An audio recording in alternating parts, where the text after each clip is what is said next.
Thessaloniciens, 1er Thessaloniciens chapitre 4, verset 13, qui nous parle de la certitude, de l'assurance, de l'enlèvement, ce qui nous parle de l'événement défini, l'enlèvement qui aura lieu et qui nous donne l'assurance, la certitude, comment cela va se passer, comment les morts en Christ doivent ressusciter d'abord et que nous qui sommes vivants, nous ne devons pas les précéder au son de la trompette après qu'ils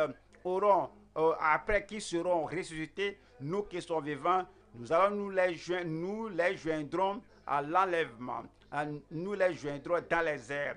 Ceci n'est pas le second avènement.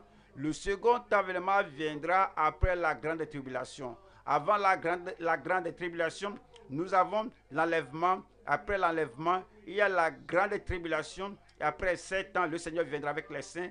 Au temps de l'enlèvement, le Seigneur viendra pour les saints. C'est pourquoi c'est dit en 1er Thessaloniciens, chapitre 4, 13.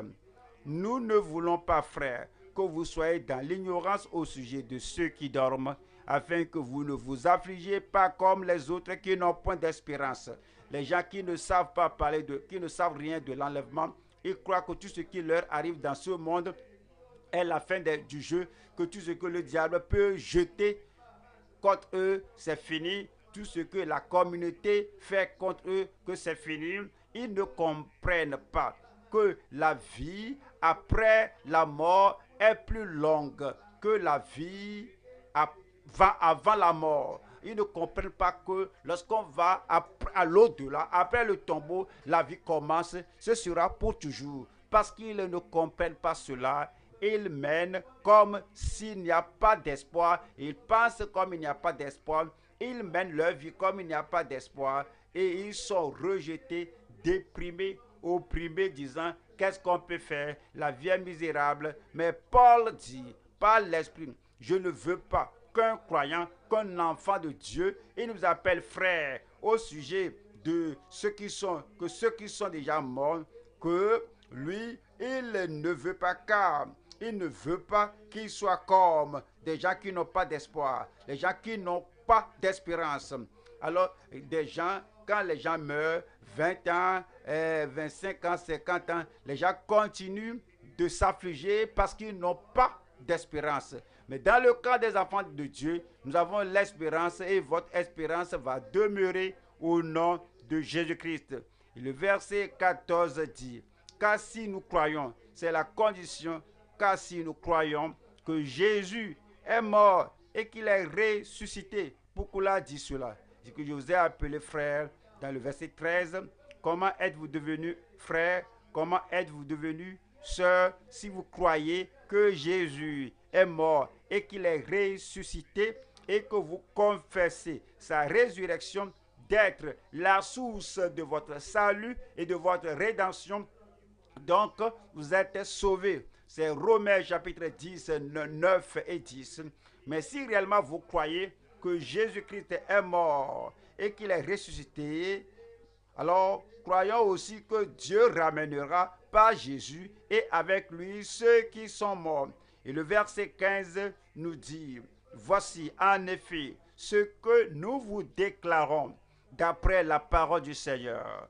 Nous, il compte aussi sa personne et il se compte ici, il compte Pierre, nous, il compte Timothée et Tite. Il dit nous les vivants, nous qui sommes vivants dans cette époque. Chaque génération doit comprendre que l'enlèvement peut se produire au temps de cette génération. Et dit nous les vivants, restez pour l'avènement du Seigneur. Nous ne devancerons pas ceux qui sont morts. Et puis il dit au verset 16,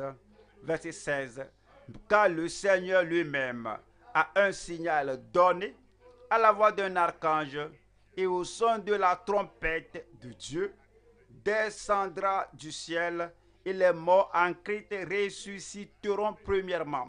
Les morts en Christ ressusciteront premièrement. Les morts en Christ, ils ont cru au Seigneur, ils sont enfants de Dieu, ils ont la grâce de Dieu dans leur vie, ils professent et possèdent le salut du Seigneur au temps où ils étaient vivants. Et lorsque Christ viendra à l'enlèvement, les morts en Christ ressusciteront premièrement. Et le verset 17 dit, ensuite, nous, les vivants, il a répété cela. L'apôtre Paul a dit, nous, et dit nous, comme Timothée, Tite, Épaphrodite, comme tous les compagnons, tous les croyants à Thessalonique. Et dit ensuite, nous, les vivants, qui seront restés, nous serons tous ensemble enlevés avec eux sur des nuées, c'est-à-dire ceux qui sont morts et qui sont maintenant ressuscités, nous n'allons pas les empêcher, nous n'allons pas les devancer. Il écrivait comme si l'enlèvement pouvait se produire en son temps. Et que pourquoi a-t-il écrit de cette manière? Parce que nul ne connaît l'heure, ni le temps où l'enlèvement se produira. C'est le concept que vous devez avoir, c'est la compréhension qu'on doit avoir. Quelle est la dernière chose que Christ me trouvera faire à son avènement?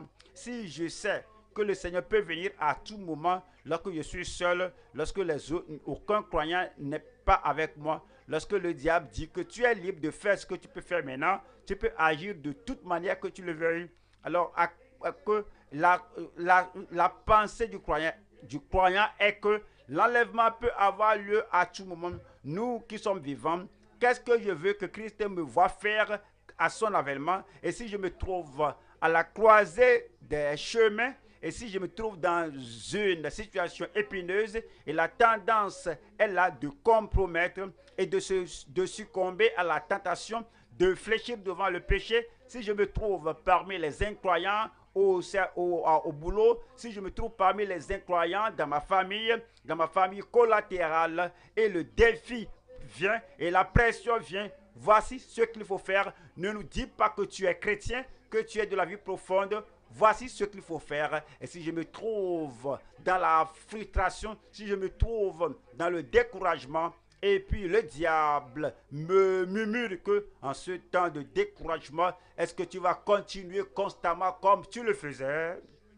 Je dois me rappeler que l'enlèvement peut arriver, peut se produire à tout moment. Et à cause de cette compréhension, à cause de cette révélation, à cause de cette connaissance, je vais dire que je ne sais pas la dernière chose que je ne sais pas la dernière fois que je serai en train de faire pour que Christ viendra me trouver.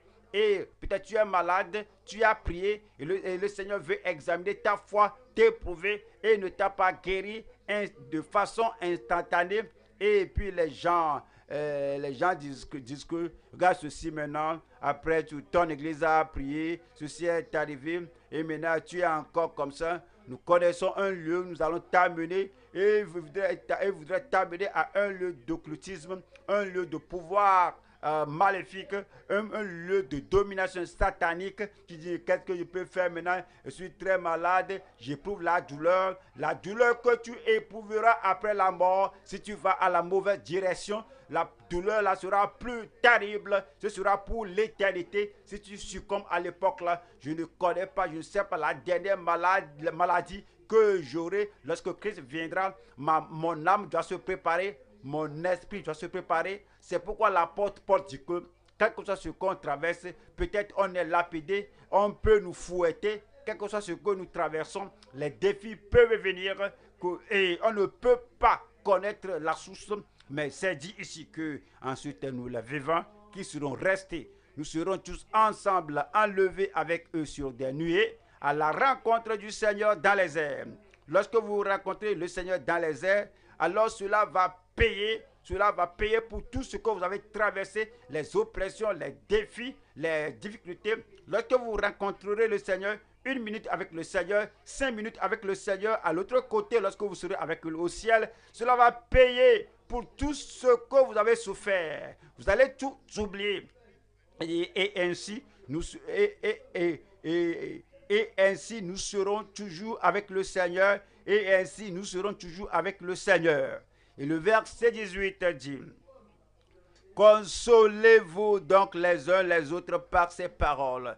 Il nous dit en Luc 21, Luc 21, 33. Ici, le Seigneur Jésus parle de ce qu'il a dit et tout ce qu'il a dit au sujet de la vie que nous devons mener, au sujet du temps de son avènement, au sujet de l'enlèvement, au sujet de la grande tribulation et au sujet de son avènement sur les nuées, sur la gloire, venant de la gloire, tout ce qu'il a dit. Il a dit en Luc 21, 33.